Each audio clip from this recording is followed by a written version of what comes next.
First படம் Raja Rani audio லான்ச்சிங்க தான் நடந்தது.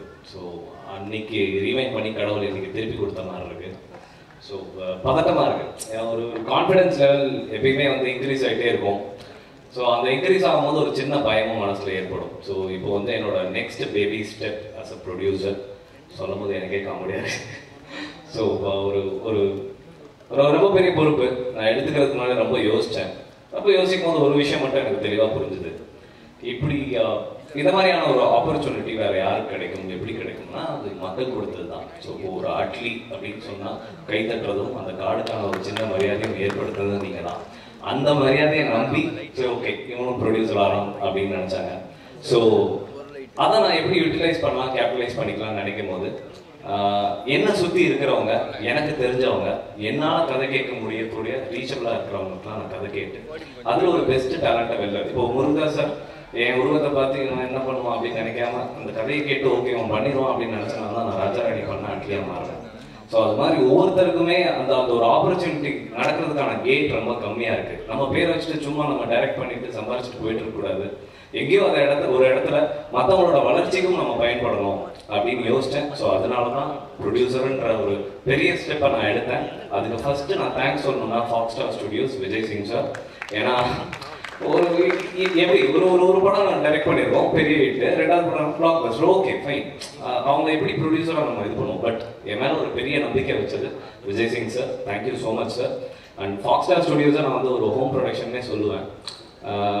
ஏன்னா ஒரு படத்துக்கு மேக்ஸிமம் என்ன பண்ணணுமோ அது நேர்த்தியாக, ப்ரொஃபஷனலாக, எத்திக்கலாக, நேர்மையாக பண்ணுவாங்க. ஸோ அவங்களோட நான் ஒர்க் பண்ணியிருக்கேன். அவங்களோட ஃபர்ஸ்ட் படம் ப்ரொடியூஸ் பண்ணுறதுக்கும் நான் பெருமைப்படுறேன். அண்ட் இதெல்லாம் தாண்டி எனக்கு பர்சனலாகவே வந்து பெயினாக ரொம்ப பயம். எப்படின்னா இப்போ நான் ஒரு ஹோட்டலில் தங்கியிருக்கேன் ஷூட்டிங். அப்போ அந்த ஹோட்டல் வெயிட்டர்லாம் போனவனு கேட்பேன், ஓகே ஓகே ரவையா அப்படின்னா ஓகே எனி சவுண்ட்ஸ் இந்த நைட் எனி திங் அப்படின்னா அவன் ஏதாச்சும் மூஞ்சி மாறிச்சுன்னா ஹோட்டல் ரூம் மாற்றிடுவான். ஏன்னா அவ்வளோ பயம். ஸோ அப்படிப்பட்ட இந்த பயந்தாங்கொலிங்க தான் எப்பயுமே வந்து அந்த பேய்க்கு பயந்தாங்கொலிங்க தான் எப்பயுமே பேயை பற்றி பேசிட்டே இருப்பாங்க. நான் அப்படிப்பட்ட ஒரு கேரக்டர் தான். பேய்க்கு ரொம்ப பயப்படுவேன், வேற எந்த விஷயத்துக்கு பயப்படவே மாட்டேன், அதுவும் சொல்லிக்கிறேன். ஸோ அந்த பேயை பற்றி பேசிட்டே இருப்பேன். ஒரு நாள் வந்து ஹைக்கு வந்து மகேந்திரன் சார் மூலியமா நான் மீட் பண்ணேன். அப்போது சும்மா அவர் பேசும்போது ஒரு லைன் சொன்னார். ஸோ அந்த அந்த அந்த ஷார்ட் கூட ட்ரைலரில் இருக்குது. பயங்கரமான சீன் அது. ஒரு ஸ்ரீதேவியா வந்து வெட்டு கீழே என்னமோ இருக்குன்னு சொல்லுவாங்க. ஸோ அந்த அந்த அந்த ஒரு சீன் எனக்கு சொன்னோன்னே பயங்கர இன்ஸ்பைரிங்காக இருந்தது. தலைவர் நீங்கள் எனக்கு ஸ்கிரிப்ட் பண்ணிட்டு சொல்லுங்கள், நான் வந்து ஃபாக்ஸ் ஸ்டார்ட்ட பேசி இதை ப்ரொடியூஸ் பண்ணலாம் அப்படின்னு சொல்லியிருந்தேன். ஸோ அவர் என் வார்த்தையை நம்பி ஒரு 3 மாதத்துல ஒரு ஸ்கிரிப்டோடு வந்தார். அது எனக்கு ரொம்ப பிடிச்சிது. அதனால தான் சங்கிலி பொங்கலி கதவை தர அண்ட் சங்கிலி பொங்கலி கதவை தர அதில் ஜீவா சார். அதே மாதிரி ஒரு 6 வருஷம் முன்னாடி ரிவைண்ட் பண்ணோம்னா என்னோட ராஜாராணிக்கு சீஃப் கெஸ்ட் யாருன்னா என் டார்லிங் ஜீவா தான். நான் எப்போ கூப்பிட்டாலும், எப்போ எதுக்காக கூப்பிட்டாலும் முதல்ல ஃபோனை எந்த விஷயமும் யோசிக்காம சொல் நண்பா என்ன நடக்குது அப்படின்னு கேட்கக்கூடிய ஒரு மனிதர். அப்பார்ட் ஒரு ஆக்டர் ஒரு மனிதனா என்னை ரொம்ப மதிக்கக்கூடிய ஒரு ஆள் வந்து ஜீவா சார். ஸோ இந்த கதை நான் கேட்டவொடனே சொன்னேன், டார்லிங்கிட்ட சொல்லலாம், ஜீவா டார்லிங்கிட்ட சொல்லலாம், கண்டிப்பாக கேட்பாரு அப்படின்னு. அப்புறம் நான் போய் மீட் பண்ணி சொன்னோடனே ரொம்ப நல்லா இருக்கு, ஐக்கும் எனக்கு தெரியும், நான் ஃபுல் கதை கேட்டுறேன் அப்படின்னு கேட்டவொடனே பண்ணிடலாம் அப்படின்னு சொன்னார். Thank you darling. அண்ட் ஸ்ரீதேவியா வந்து எனக்கு ரொம்ப பிடிக்கும்.